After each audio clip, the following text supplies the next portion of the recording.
Marina Lutangu, Orsili Maguida, Désiré Laure, dernier virage du studio 210. Dernier virage, c'est justement avec Maître Anaël, voyage astral, avantages et inconvénients. À vous la parole. Merci Diaz. Maître Anaël, le voyage astral est défini comme un détachement du corps astral. On parle aussi d'une dissociation du corps physique et de l'esprit. Alors, comment justement se fait ce détachement ou encore comment se fait un voyage astral? Bien, mais merci beaucoup. C'est une expérience qui est très difficile d'être expliquée avec les mots parce que ça demande du vécu. Il faut vivre ça pour comprendre. Mais qu'à cela ne tienne, le voyage astral, c'est le terme en lui-même n'est pas vraiment approprié parce que dans les traditions mystiques, nous appelons ça projection hors du corps. Donc nous nous projetons hors de nos mêmes et nous pouvons donc ici voyager dans les espaces, dans les dimensions invisibles de l'espace. Et donc ce détachement se fait, d'abord il y a tout un entraînement, une préparation qu'il faut falloir faire pour pouvoir préparer notre véhicule intérieur. Donc ce qu'on appelle donc le corps psychique, parce que ce corps physique est un corps psychique qui est donc le double éthérique pour certaines personnes. Bon, le vocabulaire diffère d'une école à une autre, mais ce qui est vrai, c'est que l'homme est une dualité, donc on a une dimension spirituelle et invisible que nous pouvons donc libérer après un entraînement donné. Et une fois que vous vous êtes préparé pendant de longues périodes de purification, parce qu'il faut d'abord se préparer spirituellement, alors on vous remet la technique, ici, par la relaxation et la détente, vous allez commencer à libérer petit à petit une certaine partie de votre corps. Et à un moment après, vous allez mettre la puissance de la volonté, vous allez constater que votre conscience intérieure va commencer à sortir hors de vous-même. Et à ce moment-là, vous vous retrouvez hors de votre corps, vous pouvez voir votre corps allongé, et ça dépend de là où vous voulez partir. Donc vous pouvez donc, selon les dimensions vibratoires et spirituelles que vous avez développées, vous pouvez donc commencer à voyager dans l'espace et envoler comme un oiseau, quoi. Voilà, c'est pourquoi d'ailleurs les anges n'ont pas des ailes comme on le pense dans les Écritures sacrées, mais en réalité, ils ont la capacité de voler. Donc nous aussi, nous pouvons voler dans les sphères supérieures comme dans les sphères inférieures. Vous parlez de la préparation. Est-ce que c'est une façon pour vous de nous dire qu'on ne peut pas effectuer un voyage astral étant inconscient? Inconscient. Si on est inconscient, on ne peut pas faire un voyage astral, c'est pas possible, puisque déjà notre volonté n'est pas en mouvement. Il ne faut pas confondre le voyage astral avec le rêve. Hein. Le rêve, c'est le rêve, de façon, c'est pas la même chose. Dans le voyage astral, c'était que là, je me mets debout. J'ai ma volonté qui me pousse à agir. Donc là aussi, j'utilise mon corps intérieur, mon corps psychique. Je dis, je sors hors de moi. Je fais un tour à la cuisine et je reviens. Je sors hors de moi, je vais voir le voisin du côté et je reviens. Je sors hors de moi, je vais aller rencontrer les forces supérieures, discuter avec, lire dans les livres akashiques. Donc voilà, tu es libre. Donc le pouvoir de la volonté te permet ici de te détacher hors de toi-même parce que tu maîtrises ton corps astral émotionnel ou encore ton corps psychique. Et ça te permet de pouvoir se projeter à de longues distances. Mais il faut d'abord que tu puisses préparer ça parce qu'il peut arriver que tu ne sois pas assez pur. Ce qui fait que quand tu es hors du corps, tu peux attirer des forces sombres qui peuvent venir évidemment s'accoler à toi et essayer de pouvoir perturber ton voyage. Cas pratique, on parle de sorcellerie, on va dire entre guillemets, inconsciente, c'est-à-dire qu'il y a une personne, un enfant, une personne âgée, on dit que c'est un sorcier, c'est-à-dire que c'est quelqu'un qui, lorsque tout le monde dort, que lui-même dort aussi, son corps est utilisé. Il peut aller, mais lui ne sait pas qu'il le fait, c'est-à-dire que dans son état de conscience, il ne sait pas que la nuit, il vole ou c'est pas, il se promène et c'est là où qu'il est utilisé quelque part. Est-ce que, dans le cas de la sorcellerie, lorsque quelqu'un inconsciemment est utilisé ou sinon voyage, est-ce que ça c'est le voyage astral aussi? Oui, on pourrait dire que c'est un voyage astral, sauf que dans ce cas majeur, encore ceux qui en disent, est-ce que réellement ils en ont vérifié? Le problème c'est que c'est quoi? C'est que cette personne qu'on utilise, on vient récupérer, on vient le prendre. Il voit, il se rend compte qu'il va quelque part, mais il n'est pas conscient de là où on l'amène. Mais il sait bien qu'il voyage. Mais c'est un voyage astral. C'est une forme de voyage astral, mais un peu différente avec ce que nous faisons. Dans ce sens que, dans le voyage astral, dans les écoles initiatiques, c'est d'abord une initiation. Une initiation parce que l'objectif final ici, c'était de permettre à l'être humain de pouvoir d'abord se réaliser et réaliser tout le pouvoir qu'il a en lui et aussi de prendre contact avec les sphères supérieures. Dans le cas de la sorcellerie également, le but ici, c'est de sortir hors du corps. Et les sorciers ne vont pas utiliser la même technique que nous, puisque la sorcellerie, les sorciers vont se faire aider par ce qu'on appelle un élémental, on va héberger à l'intérieur de la personne. Donc même celui qu'on vient prendre de façon inconsciente doit déjà avoir cet élémental à l'intérieur de lui. Si on ne lui a pas mis cet élémental à l'intérieur, ce petit démon qui est avec lui, qui va lui permettre de sortir, il ne pourra pas sortir. C'est parce qu'on prépare d'abord le terrain, on lui insère ça à l'intérieur de lui, et après on l'initie, on vient le prendre de temps en temps pour l'amener, avant qu'il ne prenne conscience d'être capable de voler par lui-même. C'est comme lorsqu'on veut initier on veut apprendre à un enfant à marcher. Donc au début, on l'essaye. Après, il va prendre conscience et commencera à marcher de lui-même. Dédoublement et voyage astral, il y a une différence? Dédoublement, bon, le terme dédoublement, c'est un terme que nous n'acceptons pas en fait. C'est pas vraiment un dédoublement. Ça, c'est le langage courant en fait. Parce que ce sont des corps que nous détenons en fait. Ça veut dire simplement que tous, en réalité, on peut bien sortir hors de soi. Mais sauf que nous n'avons pas la préparation nécessaire pour pouvoir sortir hors de nous-mêmes. Maître Anaël, vous dites que ce voyage est d'abord une initiation. Est-ce que l'initié, au même titre qu'un initié, peuvent ensemble effectuer ce voyage? Déjà, il faut simplement dire que ce n'est pas tous ceux qui se disent initiés qui peuvent faire la projection hors du corps. Ça demande une longue préparation. Ça veut dire qu'on peut être initié, mais on n'est pas initié dans le voyage astral. Maintenant, si on a la maîtrise du voyage astral, on est expert en voyage astral, évidemment, on a la possibilité de venir prendre quelqu'un d'autre et l'amener. C'est possible. Parce que vous pouvez pénétrer. C'est-à-dire, la sorcellerie le fait. Les sorciers ont la possibilité de venir entrer dans ton corps, de te récupérer et de partir avec toi. Là, c'est lui qui t'aide. À travers ce qu'on appelle les centres psychiques. Donc, on peut rentrer à l'intérieur et récupérer la personne. Et deux initiés également peuvent évidemment s'entendre pour se rencontrer dans l'astral à des heures précises. Ça, c'est quand on a eu beaucoup d'expérience dans le monde spirituel. Mais il faut avoir une grande expérience et beaucoup d'énergie pour être capable de réaliser ça. Ce n'est pas toujours facile. Alors, Maître Anaël, quel est l'intérêt de pratiquer ce voyage astral? L'intérêt de pratiquer le voyage astral, c'est de pouvoir retrouver notre être d'origine. En fait, nous sommes des êtres spirituels. Nous sommes d'abord et avant tout des esprits, avant que nous ne devenions humains. Et donc, malheureusement, nous avons perdu la mémoire de nos origines. C'est ce qui fait que nous sommes égarés dans ce monde que nous appelons la Terre. Donc, le voyage astral nous permet finalement de prendre conscience de notre part d'esprit, de reconnaître que nous sommes vraiment des esprits et que nous avons tout le potentiel divin au-dedans de nous. Parce que lorsque nous sommes hors du corps, nous retrouvons tous nos pouvoirs. Et nous retrouvons également cette capacité de pouvoir manifester tout ce que nous voulons. La manifestation. Dès que nous désirons quelque chose, nous le voyons aussitôt.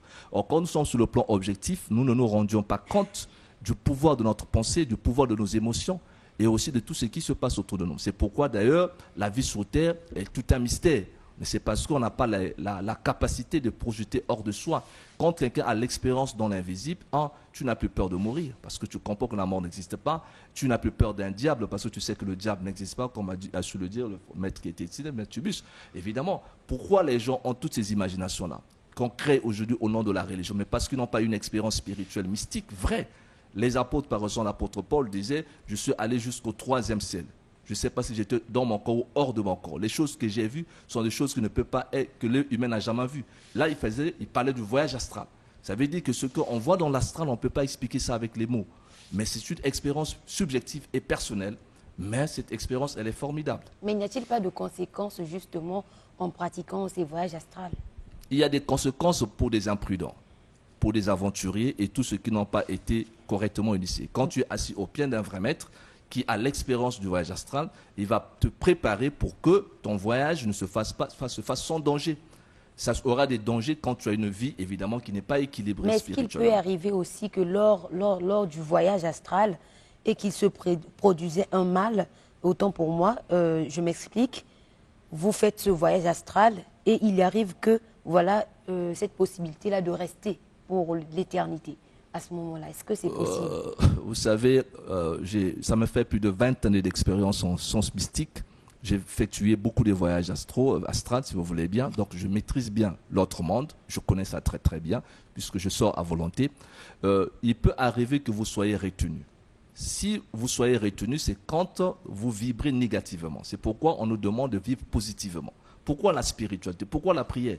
Mais c'est parce que, évidemment, lorsque nous vivons en harmonie avec les forces lumineuses, nous vivons dans la lumière, nous sommes en sécurité.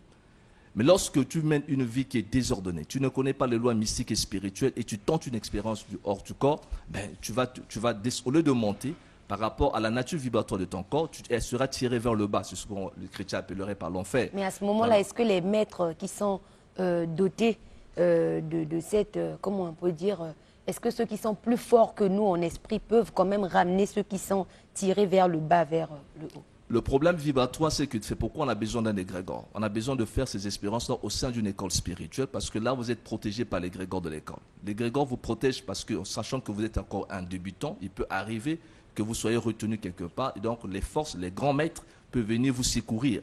Voilà, par exemple, si je suis un maître, je suis en train de garder un disciple, il suffirait qu'il prononce mon nom quelque part, s'il est en difficulté, je peux apparaître pour venir l'aider. Mais ça ne serait pas toujours aisé pour lui de pouvoir tenter des expériences hors du corps lorsqu'il n'a pas reçu la bonne préparation. Mais il y a un égrégore qui est là qui nous sécurise. Et en plus, quand vous partez, beaucoup de gens me posent la question, mais maître, si nous sentons hors du corps, comment allons-nous faire pour revenir? Le problème du retour, ce n'est pas votre problème. En fait, c'est tellement organisé. Ici, dès que vous avez peur et que vous doutez, aussitôt votre corps revient en arrière. Ça se passe dans la tête. Voilà, ça ne se passe pas dans votre pensée. D'accord. Djicha Kinwani, avez-vous déjà effectué un voyage astral? Question peut-être bête, mais allez-y. Bah, j'aime pas trop parler de moi. Non, on veut comprendre, on veut savoir. Micro. Ça me fait plus de 20 ans quand même que je suis dans l'initiation. Et donc, c'est des choses qu'on vit. D'accord. Alors, Maître Naël, oui. Vous effectuez le voyage astral depuis quand? Combien de temps? Ça me fait beaucoup d'années, depuis que j'avais l'âge de 22 ans. Ok. Est-ce que vous avez déjà vu là-bas quelque part? Alors, là je voulais quand même un petit bémol. C'est, comme il a dit, il a parlé des grégores, il a parlé des corps, il a parlé de... Il y a dans l'astral, il y a ce qu'on appelle aussi les mondes illusoires. C'est-à-dire qu'il y a... C'est compartimenté. Non? Voilà, c'est compartimenté, mais c'est quelqu'un qui le crée. Qui crée, je peux prendre un exemple, vous avez un ordinateur, vous créez un dossier. Ce dossier n'existe que chez vous, mais ça n'existe pas dans l'exploitation Microsoft.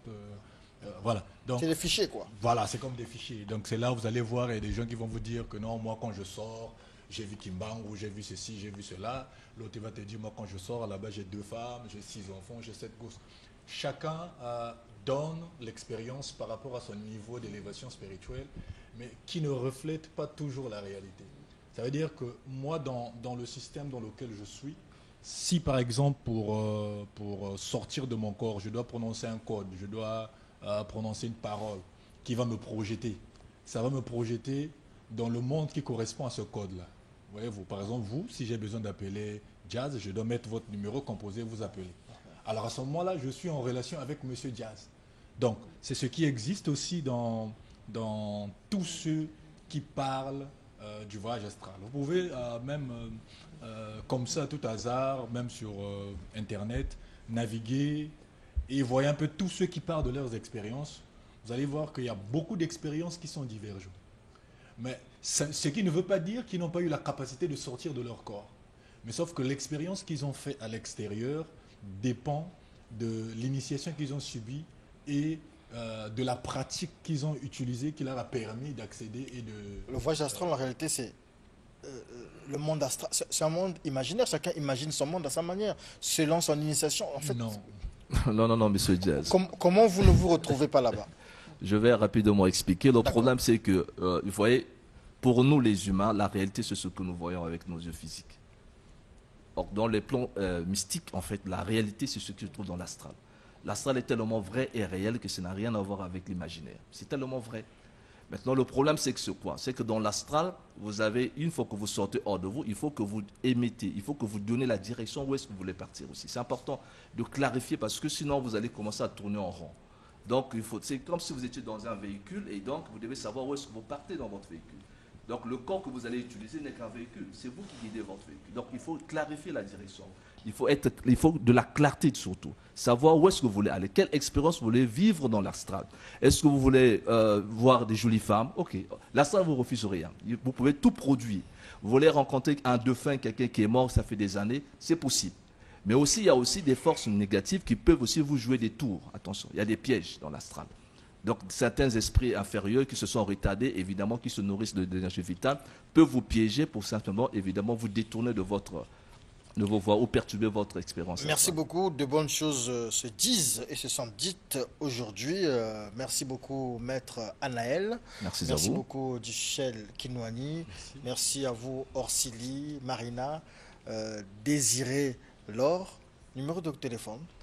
Merci bien. Pour tous ceux qui aimeraient entrer en contact avec Maître Anaël, je réponds au 06 692 28 48. 06 692 28 48, c'est mon numéro MTN. Et le 04 473 42 20, c'est mon numéro RTL. La puissance spirituelle du Verbe répond au 06 959 55 55, 06 959 55 55 ou au 06 926 80 36, 06 926 80 36. WhatsApp. Merci beaucoup de nous avoir suivis aujourd'hui. Merci de nous accompagner. Merci, on va dire, au directeur général de la télévision nationale congolaise. Merci au ministre de la Communication et des Médias Thierry Les Mongala. Merci au ministre de la Culture et des Arts Dieudonné Moyongo. Juste Bombo, ministre des Postes et Télécoms. Merci à celui qu'on appelle M. Eugène Ruffin Bouya, président du Forum numérique Congo. Question quand même, c'est la fin. Est-ce que lorsqu'on se drogue, on est dans le champ, dans un état second, est-ce que c'est le voyage astral? C'est une forme d'expérience astrale aussi. Merci beaucoup.